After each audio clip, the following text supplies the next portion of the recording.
नमस्कार साथियों, मैं दीपांकर राज फिर से आप सभी का अपने इस यूट्यूब चैनल पर स्वागत करता हूं और आप सभी को आपकी आने वाली सभी परीक्षाओं के लिए शुभकामनाएं देता हूं। तो जैसा कि आप सब जानते हैं कि उत्तराखंड में कई सारी भर्तियों के लिए विज्ञप्तियां निकल चुकी हैं और आगे भी कई सारी भर्तियों के लिए विज्ञप्तियां आने वाली हैं। तो इसलिए आप अपनी तैयारी ये मैं बिल्कुल जारी रखिए अपनी तैयारी को, अपने प्रयासों में कोई कमी मत आने दीजिए। जो अभ्यर्थी उत्तराखंड वन दरोगा भर्ती परीक्षा की तैयारी कर रहे हैं, आज उनके लिए मैं एक भौतिक विज्ञान वन लाइनर्स की एक महत्वपूर्ण श्रृंखला आपके लिए लेकर आया हूँ।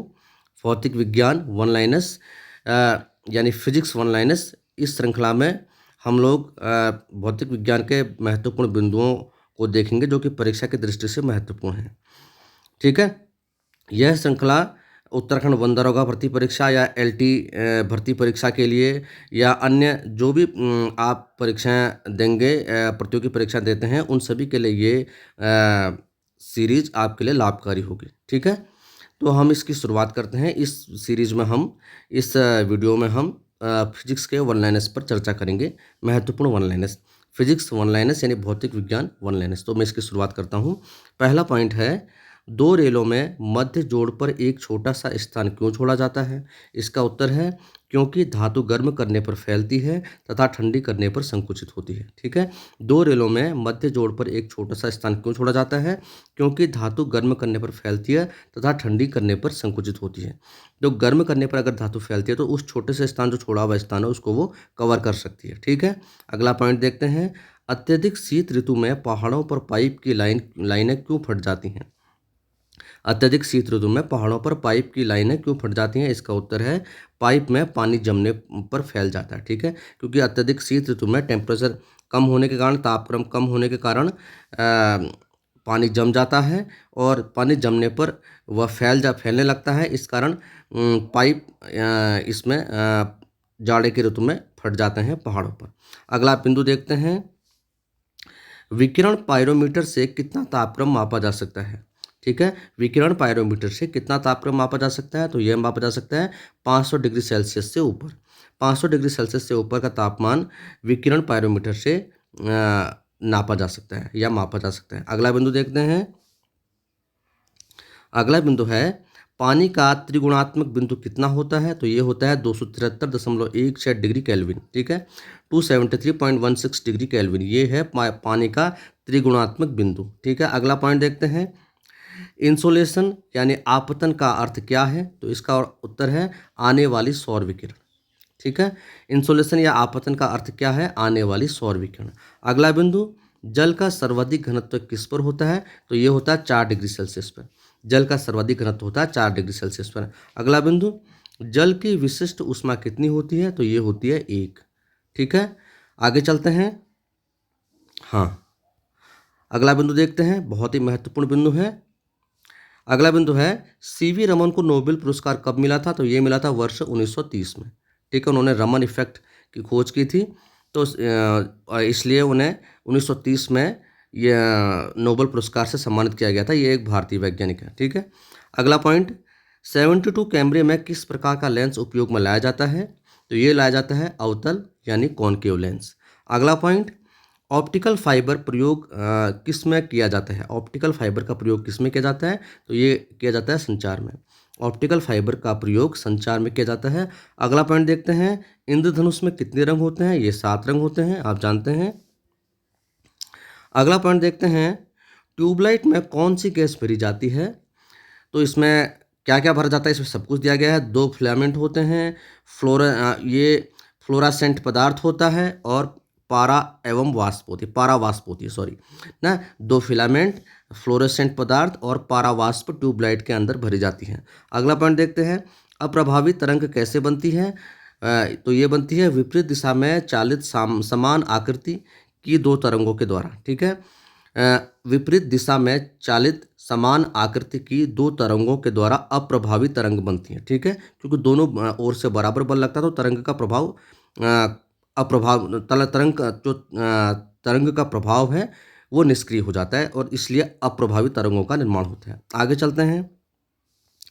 हाँ, अगला बिंदु देखते हैं, बहुत महत्वपूर्ण बिंदु है। अगला बिंदु है लाल रंग की तरंग दैर्ध्य से अधिक तरंग दैर्ध्य के प्रकाश को क्या कहते हैं? तो ये कहते हैं अवरक्त। ठीक है, अवरक्त प्रकाश या अवरक्त किरणें कहते हैं। अगला बिंदु देखते हैं, जल सतह पर तेल की पतली परत रंगीन क्यों दिखाई देती है? ठीक है, जल सतह पर तेल की पतली परत रंगीन क्यों दिखाई देती है? तो ये दिखाई देती है व्यतिकरण के कारण। महत्वपूर्ण पॉइंट। अगला पॉइंट अगला पॉइंट है प्रकाशीय फाइबर किस सिद्धांत पर कार्य करता है? तो प्रकाशीय फाइबर किस सिद्धांत पर कार्य करता है? पूर्ण आंतरिक परावर्तन पर। ठीक है, प्रकाशीय फाइबर पूर्ण आंतरिक परावर्तन पर के सिद्धांत पर कार्य करता है। अगला पॉइंट, आकाश किसके कारण नीला दिखाई देता है? तो ये दिखाई देता है प्रकीर्णन के कारण। ठीक है, रैले प्रकीर्णन के कारण आकाश नीला दिखाई देता है, यानी नीले नीले रंग के प्रकीर्णन के कारण। ठीक है, इसको ना ये नीले होना चाहिए। ठीक है, नीले प्रकीर्णन के कारण। ठीक है, नीले प्रकीर्णन के कारण आकाश नीला दिखाई देता है। अगला पॉइंट, समुद्र की सीपी किस कारण से सुनहरी दिखाई देती है? तो ये दिखाई देती है ध्रुवण के कारण। ठीक है, समुद्र की सीपी ध्रुवण के कारण सुनहरी दिखाई देती है। समुद्र की सीपी किस कारण से सुनहरी दिखाई देती है? ध्रुवण के कारण। अगला बिंदु देखते हैं। अगला बिंदु है इंद्रधनुष किस कारण से बनता है? तो ये बनता है अपवर्तन और परावर्तन दोनों इसके कारण है। ठीक है, इंद्रधनुष बनता है अपवर्तन और परावर्तन दोनों कारणों से इंद्रधनुष बनता है। अगला बिंदु देखते हैं, प्राथमिक रंग कौन कौन से होते हैं? तो ये होते हैं लाल, नीला व हरा।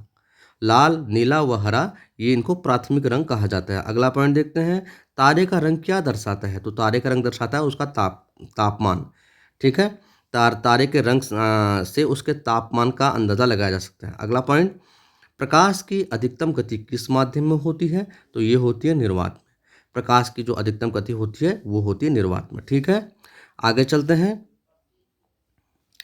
हाँ, बहुत महत्वपूर्ण पॉइंट है ये सभी, आप इनको बिल्कुल याद कर लीजिए। अगला बिंदु है पेरिस्कोप किस सिद्धांत पर कार्य करता है? तो ये करता है परावर्तन और अपवर्तन के सिद्धांत पर।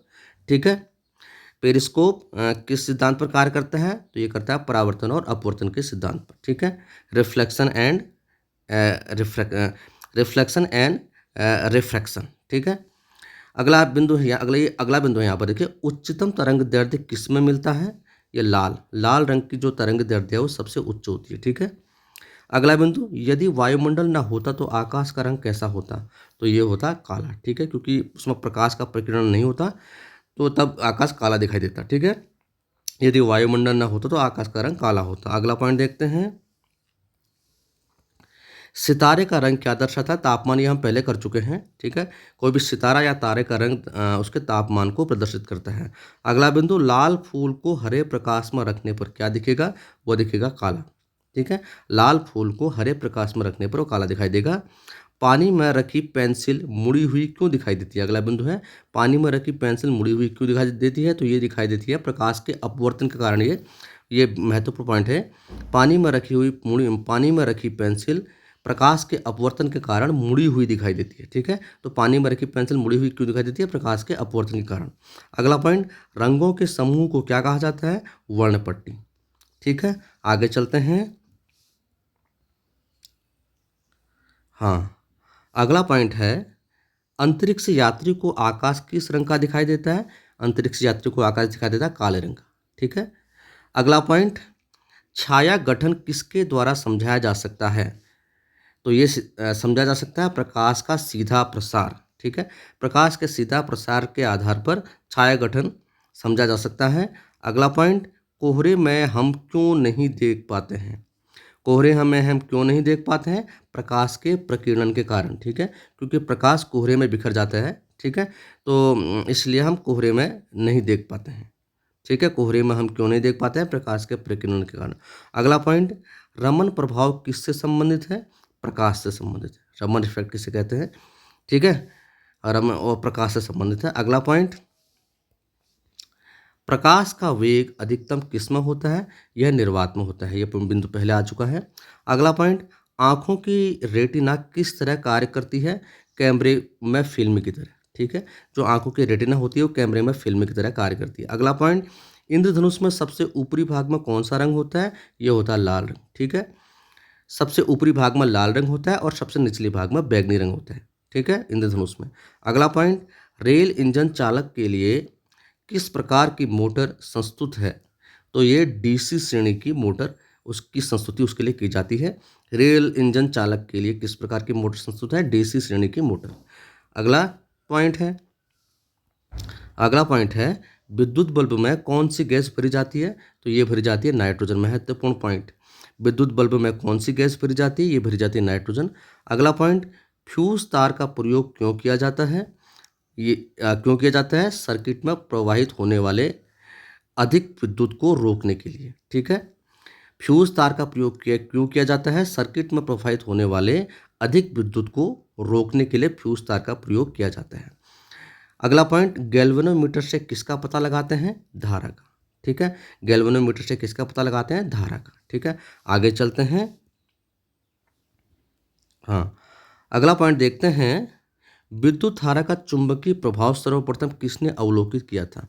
तो ये किया था ऑस्टेट द्वारा। ठीक है, ऑस्टेट के द्वारा यह विद्युत धारा का चुंबकीय प्रभाव सर्वप्रथम अवलोकित किया गया था।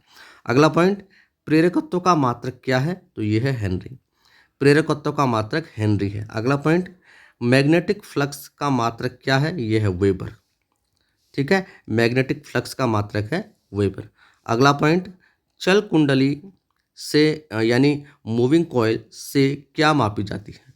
तो ये मापी जाती है उच्च आवृत्ति एसी को। ठीक है, एसी नापी जाती है, एसी और डीसी होते हैं, तो चल कुंडली से उच्च आवृत्ति एसी को मापा जाता है। अगला पॉइंट देखते हैं, चुंबकीय सुई किस तरफ संकेत करती है? चुंबकीय सुई किस तरफ? चुंबकीय की सुई किस तरफ संकेत करती है? तांबा। ठीक है, अगला पॉइंट, विद्युत उत्पन्न करने के लिए कौन सी धातु का उपयोग किया जाता है? यूरेनियम। ठीक है, आगे चलते हैं। हाँ, अगला बिंदु है, टंगस्टन का गलनांक बिंदु कितना होता है? तो ये होता है 3000 डिग्री सेंटीग्रेड। ठीक है, टंगस्टन का गलनांक बिंदु 3000 डिग्री सेंटीग्रेड होता है। अगला पॉइंट, टेस्ला चुंबकीय की इकाई क्या है? ये क्षेत्र है। ठीक है, चुंबकीय क्षेत्र की इकाई टेस्ला है। ठीक है, टेस्ला चुंबकीय की इकाई क्या है? इस क्षेत्र चुंबकीय क्षेत्र की इकाई टेस्ला है। अगला है, विद्युत का सबसे अच्छा सुचालक कौन सा क्या है? तो ये है ग्रेफाइट।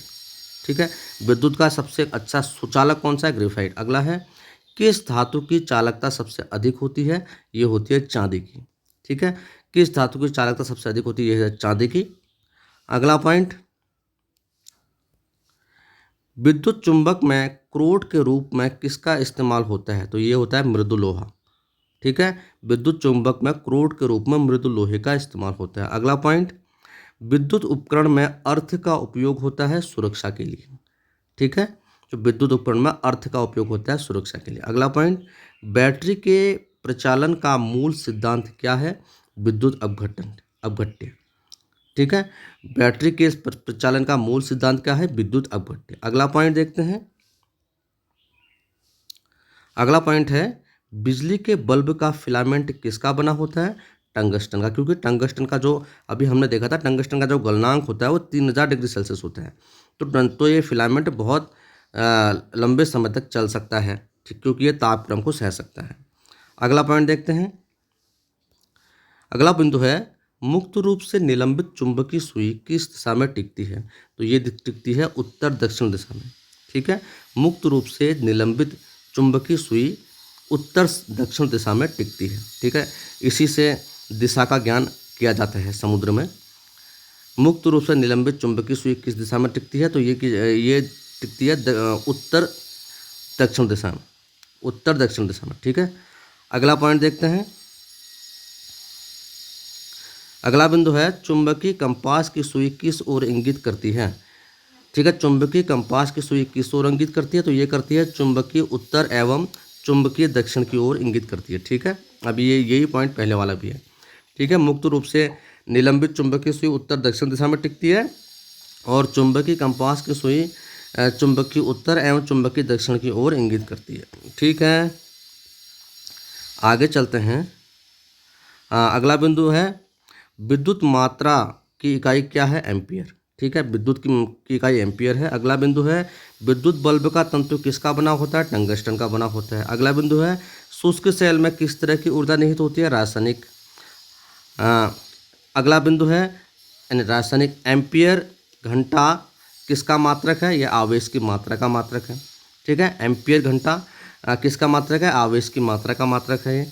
अगला बिंदु है बिजली के करंट का माप की इकाई क्या है? ये एम्पियर है। अगला बिंदु विद्युत चुंबकीय इंजेक्शन की घटना को क्या कहते हैं? किसी कॉइल में विद्युत, ठीक, किसी कॉइल में विद्युत धारा का पैदा करना, चुंबक और कॉइल को आगे पीछे विस्थापित करना।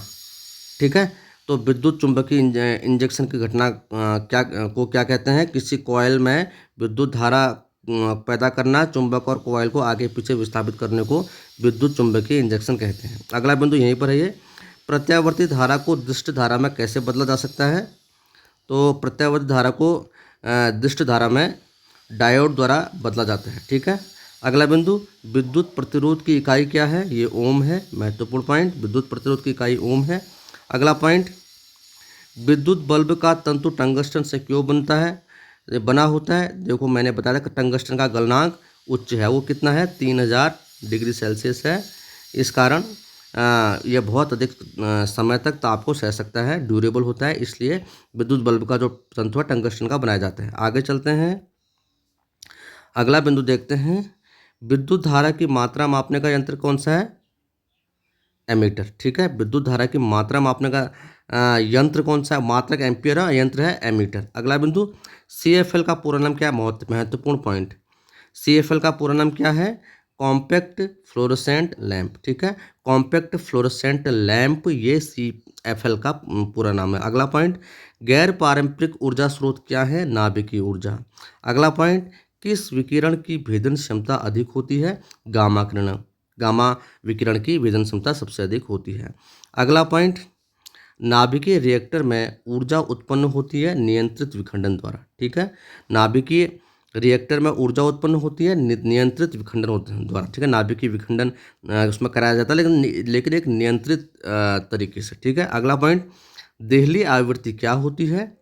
जिसके नीचे प्रकाश वैद्युत ऊर्जा उत्सर्जन संभव नहीं होता। देहली आवृत्ति जिसके नीचे प्रकाश वैद्युत उत्सर्जन संभव नहीं होता। अगला पॉइंट, भारत का पहला परमाणु परीक्षण कब किया गया था? ये 1974 में किया गया था। महत्वपूर्ण पॉइंट। अगला पॉइंट, सूर्य के प्रकाश का कौन सा भाग सौर कुकर को गर्म करता है? ये अवरक्त। ठीक, जो अवरक्त प्रकाश होता है वह सौर कुकर को गर्म करता है। अगला पॉइंट, सूर्य में ऊर्जा किस प्रक्रिया से पैदा होती है? हाइड्रोजन का संगलन, यानी जिसे हम नाभिकीय संलयन भी कहते हैं। ठीक है, जो सूर्य में जो ऊर्जा है हाइड्रोजन का संगलन, यानी हाइड्रोजन का हीलियम में परिवर्तन, जिसे हम नाभिकीय संलयन भी कहते हैं। ठीक है, इसको हमें नाभिकीय संलयन कहना चाहिए। नाभिकीय संलयन आप जानते हैं इसके बारे में, अगर कहीं पर नाभिकीय संलयन का विकल्प आता है तो आप नाभिकीय संलयन ही वहाँ पर करेंगे। ठीक है, अगला पॉइंट देखते हैं, नाभिकीय रिएक्टर और परमाणु बम में क्या अंतर है? उसका उत्तर है नाभिकीय रिएक्टर में कोई श्रृंखला अभिक्रिया नहीं होती, जबकि परमाणु बम में होती है। ठीक है, जो परमाणु बम में एक श्रृंखला अभिक्रिया होती है कि एक के बाद एक उससे विखंडन होता जाता है और ऊर्जा निकलती रहती है, न्यूट्रॉन बनते रहते हैं, लेकिन रिएक्टर में उस प्रक्रिया को नियंत्रित कर लिया जाता है। आगे चलते हैं, हाँ अगला बिंदु देखते हैं, सूर्य की ऊर्जा किस माध्यम से उत्पन्न होती है? नाभिकीय संलयन द्वारा। तारे अपनी ऊर्जा कहाँ से प्राप्त करते हैं? नाभिकीय संलयन से। सूर्य भी एक तारा है। अगला पॉइंट, एक कृत्रिम उपग्रह में विद्युत ऊर्जा का स्रोत क्या होता है? सौर सेलें। अगला पॉइंट, लेजर बीम का उपयोग किस में होता है? आँख की चिकित्सा में। अगला पॉइंट देखते हैं, परमाणु पाइल का प्रयोग कहाँ होता है? नाभिकीय विखंडन के प्रचालन में। अगला पॉइंट, भारत में स्थापित पहला परमाणु संयंत्र कौन सा है? तारापुर। महत्वपूर्ण पॉइंट, भारत में स्थापित पहला परमाणु संयंत्र तारापुर है। अगला पॉइंट, डायोड से धारा कितनी दिशाओं में बहती है? एक दिशा में। अगला पॉइंट, रडार का प्रयोग किस लिए किया जाता है? जहाज़ों, वायुयानों आदि को ढूंढने और मार्ग निर्देश करने के लिए। ठीक है, आगे चलते हैं। हाँ, अगला पॉइंट है सिल्वा क्या है? फ्रांस द्वारा प्रायोजित यूरेनियम संवर्धन की परमाणु लेजर विधि। ठीक है, अगला पॉइंट है विद्युत चुंबकीय तरंग क्या होती हैं? एक्स किरणें होती हैं। सौर अगला पॉइंट सौर ऊर्जा का स्रोत क्या है? नाभिकीय संलयन, अभी बताया है मैंने। अगला पॉइंट क्रायोजेनिक इंजन कहाँ उपयोग होता है? रॉकेट टेक्नोलॉजी में।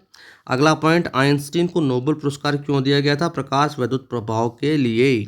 प्रकाश विद्युत प्रभाव की खोज के लिए आइंस्टीन को नोबेल पुरस्कार दिया गया था। अगला पॉइंट कणों के द्वारा ही हीट ट्रांसफर की क्रिया को कहते हैं रेडिएशन कहते हैं। अगला पॉइंट ओजोन छिद्र से सबसे अधिक किसके ऊपर बन रहा है? ओजोन छिद्र सबसे अधिक किसके ऊपर बन रहा है? अंटार्कटिका के ऊपर बन रहा है। अगला पॉइंट ग्रह गति नियम का निरूपण किसने किया था? जॉनिस कैप्लर।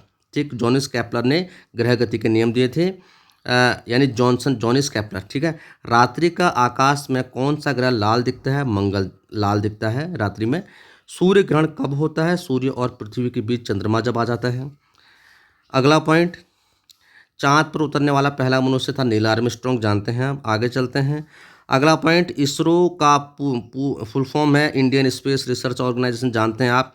गैलियो गैलीली कौन थे? खगोलज्ञ थे। आकाश में सबसे चमकदार तारा कौन सा है? सीरियस है।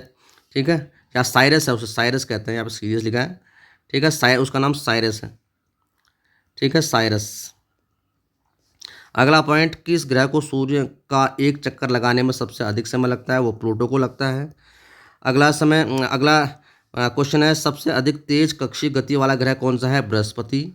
अगला पॉइंट पृथ्वी की गोलाकार छाया चंद्रमा पर कब पड़ती है? चंद्रग्रहण के समय।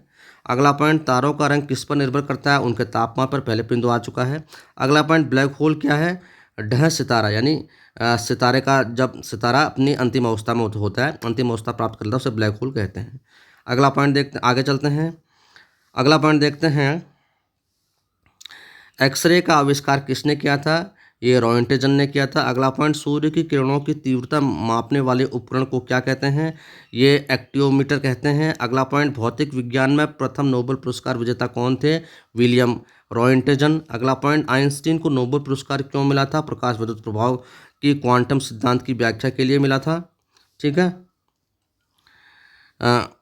क्वांटम सिद्धांत प्रतिपादन किसने किया था? मैक्स प्लैंक ने क्वांटम सिद्धांत प्रतिपादन किया था, और प्रकाश विद्युत प्रभाव के जो क्वांटम सिद्धांत से व्याख्या के लिए आइंस्टीन को नोबेल पुरस्कार दिया था। अगला पॉइंट डेसिबल का प्रयोग किसके मापन के लिए होता है? ध्वनि की तीव्रता मापने के लिए होता है, महत्वपूर्ण पॉइंट।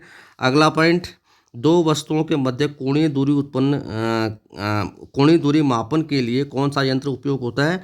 ये होता है स्पेक्टेंट। ठीक है, दो वस्तुओं के बीच कोणीय दूरी मापन के लिए स्पेक्टेंट का प्रयोग होता है। अगला पॉइंट वायुमंडलीय दबाव को मापने के लिए किस यंत्र का प्रयोग होता है? बैरोमीटर। वायुमंडलीय दबाव को मापने के लिए किस यंत्र का प्रयोग होता है? बैरोमीटर का। ठीक है, आगे चलते हैं। अगला पॉइंट देखते हैं।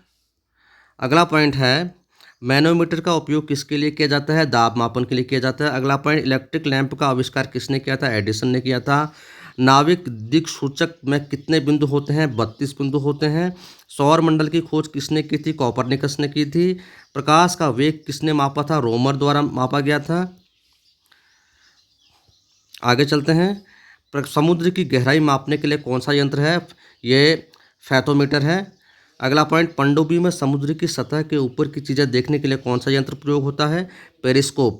ठीक है, पनडुब्बी में समुद्र की सतह के ऊपर की चीज़ें देखने के लिए कौन सा यंत्र प्रयोग होता है? ये पेरिस्कोप होता है। अगला पॉइंट हवा की गति किससे मापी जाती है? एनीमोमीटर से। हवा की गति एनीमोमीटर से मापी जाती है। अगला पॉइंट दो वस्तुओं के बीच कोणीय दूरी किससे मापी जाती है? ये सस्टक के द्वारा। ठीक है, आगे चलते हैं। अगला पॉइंट नियॉन लैंप का आविष्कार किसने किया था? ये लुई प्रिंस ने किया था। नैनोमीटर का उपयोग किस में किया जाता है? गैसों का दाब नापने में। ठीक है, और डायनेमो का हिंदी अर्थ क्या है? मैकेनिकल ऊर्जा का इलेक्ट्रिकल ऊर्जा में परिवर्तन करना। ठीक है, ठीक है, जो यांत्रिक ऊर्जा का विद्युत ऊर्जा में परिवर्तन करना। ठीक है, ये मैकेनिकल को आप यांत्रिक कहिए और इलेक्ट्रिकल को आप वैद्युत कहिए। ठीक है। तो यांत्रिक ऊर्जा को वैद्युत ऊर्जा में परिवर्तन करना डायनेमो का हिंदी अर्थ है। अगला पॉइंट, दूरबीन का आविष्कार किसने किया था? गैलीलियो ने किया था। अगला पॉइंट देखिए, सापेक्ष आर्द्रता किससे मापी जाती है? हाइग्रोमीटर से मापी जाती है सापेक्ष आर्द्रता। अगला पॉइंट, पायरोमीटर किसे नापने के लिए प्रयोग में लाया जाता है? उच्च तापमान को नापने के लिए प्रयोग में लाया जाता है। अगला पॉइंट देखें, आर्किमिडीज किस देश के थे? ग्रीस से थे, महत्वपूर्ण पॉइंट। अगला पॉइंट, लॉ ऑफ फ्लोटिंग किस सिद्धांत की खोज लॉ ऑफ फ्लोटिंग सिद्धांत की खोज किसने की थी? आर्किमिडीज ने की थी। ठीक है, आर्किमिडीज ग्रीस के थे और लॉ ऑफ फ्लोटिंग सिद्धांत की खोज आर्किमिडीज ने की थी। अगला पॉइंट, टेलीविजन का आविष्कार किसने किया था? जे एल्बर्ट, जानते हैं आप। अगला पॉइंट, राइट ब्रदर्स ने किसका आविष्कार किया था? विमान का आविष्कार किया था, जानते हैं आप। आगे चलते हैं। अगला बिंदु है, सूर्य के प्रकाश को पृथ्वी तक पहुंचने में कितना समय लगता है? 8 मिनट, लगभग 8 से अधिक समय लगता है, 8.25 मिनट या 8.5 मिनट के करीब। अगला पॉइंट, ब्लैक होल्स क्या होते हैं? त्रिविम में ऐसी जगह जहां का गुरुत्वाकर्षण प्रकाश किरण पुंज को भी बाहर नहीं जाने देता। ठीक है, तो ये इसमें गुरुत्वाकर्षण इतना ज़्यादा कि यहाँ से प्रकाश भी बाहर नहीं आता। ठीक है, अगला पॉइंट, सूर्य से सबसे नज़दीक ग्रह कौन सा है? बुध है। अगला पॉइंट, ब्लैक होल की जानकारी सर्वप्रथम किसने दी थी? ये एस चंद्रशेखर ने दी थी, महत्वपूर्ण पॉइंट। ब्लैक होल की जानकारी सर्वप्रथम एस चंद्रशेखर द्वारा दी गई थी। अगला पॉइंट, मेघनाथ साहा किस योगदान के लिए जाने जाते हैं? ये खगोल भौतिकी में योगदान के लिए मेघनाथ साहा जाने जाते हैं। एस्ट्रोफिजिक्स, जिसे हम एस्ट्रोफिजिक्स कहते हैं। ठीक है, सोलर सिस्टम को किसने खोजा था? सोलर सिस्टम को किसने खोजा था? ये देखो कैप पर कुछ गलत लिखा है, ये यहाँ पर ये कॉपरनिकस होना चाहिए। ठीक है, कॉपरनिकस होना चाहिए। ठीक है, अगला पॉइंट देखते हैं। हाँ, हे ब्रिज से किसको मापा जाता है? ये इंडक्टेंस को मापा जाता है। अगला पॉइंट, सोनार अधिकांशतः प्रयोग में लाया जाता है नौ संचालकों द्वारा। ठीक है, अगला पॉइंट, साहा परमाणु भौतिकी संस्थान कहाँ स्थित है? ये कोलकाता में स्थित है। ठीक है, अगला पॉइंट, रडार का आविष्कार किसने किया था? रॉबर्ट वाटसन वाट ने किया था। अगला पॉइंट, नियॉन लैंप का आविष्कार किसने किया था? ये लुई प्रिंस ने किया था। ठीक है, आगे चलते हैं। अगला पॉइंट है, तापमान को किससे मापा जाता है? थर्मामीटर से। अगला पॉइंट, वायु की आर्द्रता मापने का यंत्र कौन सा है? हाइग्रोमीटर है। अगला पॉइंट, आइंस्टीन को नोबेल पुरस्कार क्यों मिला था? प्रकाश विद्युत प्रभाव के लिए। अगला पॉइंट, पाइरीलियम यह है पाइरीलियोमीटर किसे मापने के लिए प्रयोग में लाया जाता है? सोलर रेडिएशन को मापने के लिए प्रयोग में लाया जाता है। ठीक है, अगला पॉइंट देखते हैं। अगला पॉइंट है, विज्ञान दिवस किस वैज्ञानिक की याद में मनाया जाता है? ये सीवी रमन की याद में मनाया जाता है विज्ञान दिवस।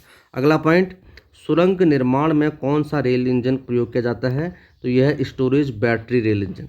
सुरंग निर्माण में कौन सा रेल इंजन प्रयोग किया जाता है? ये स्टोरेज बैटरी रेल इंजन सुरंग के निर्माण में प्रयोग किया जाता है। ठीक है, आगे चलते हैं। अगला पॉइंट है, रेल की पटरी किस धातु की बनी होती है? तो ये उच्च गति इस्पात की।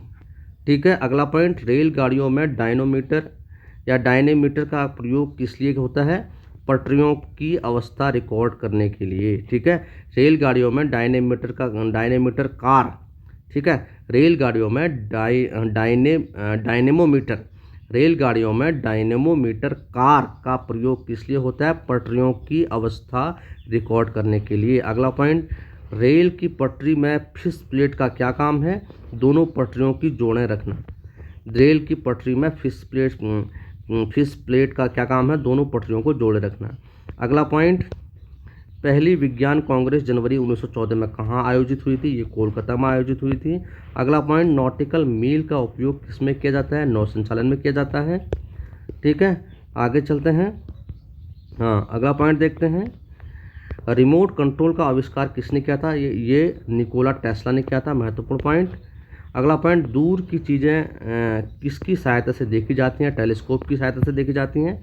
अगला पॉइंट, परावैंगनिक किरणों की खोज किसने की थी? जोहान विल्हम रिटर ने की थी। अगला पॉइंट, पृथ्वी सूर्य के चारों तरफ घूमती है की खोज किसने की थी? किसने बताया था? ये कॉपरनिकस ने बताया था। अगला पॉइंट, सापेक्ष आर्द्रता किससे मापी जाती है? ये हाइग्रोमीटर से मापी जाती है। ठीक है, तो ये थे कुछ फिजिक्स के वन लाइनर्स जो कि आपकी परीक्षा के लिए महत्वपूर्ण हो सकते हैं। आप इस वीडियो को बार बार देखिए जिससे कि आपकी अच्छी तैयारी हो जाएगी जो ये वन लाइनर्स हैं। ये आपको बिल्कुल कंठस्थ हो जाएंगे। ठीक है, तो अगर ये वीडियो आपको अच्छा लगता है तो आप इसे अपने दोस्तों को भी शेयर कीजिए, जिससे कि उनके काम भी ये आए। ठीक है, और जो लोग मेरे चैनल पर पहली बार आए हैं, मेरे चैनल को सब्सक्राइब कीजिए, और जो लोग मेरे चैनल के रेगुलर जो सब्सक्राइबर हैं वो बिल्कुल इसको मेरे चैनल वीडियोस को देखिए और अपना लाभ उठाइए। इसको लाइक कीजिए, शेयर कीजिए, मेरे चैनल को सब्सक्राइब कीजिए, ताकि मैं जो भी वीडियो अपलोड करूँ वो आप तक तुरंत पहुँचे। बाकी की जानकारी मैं आपको अगली वीडियो में दूंगा। तब तक के लिए आप इस वीडियो को देखिए और अपनी तैयारी को जारी रखिए। ठीक है, बहुत बहुत धन्यवाद आपका। Thank you. नमस्कार।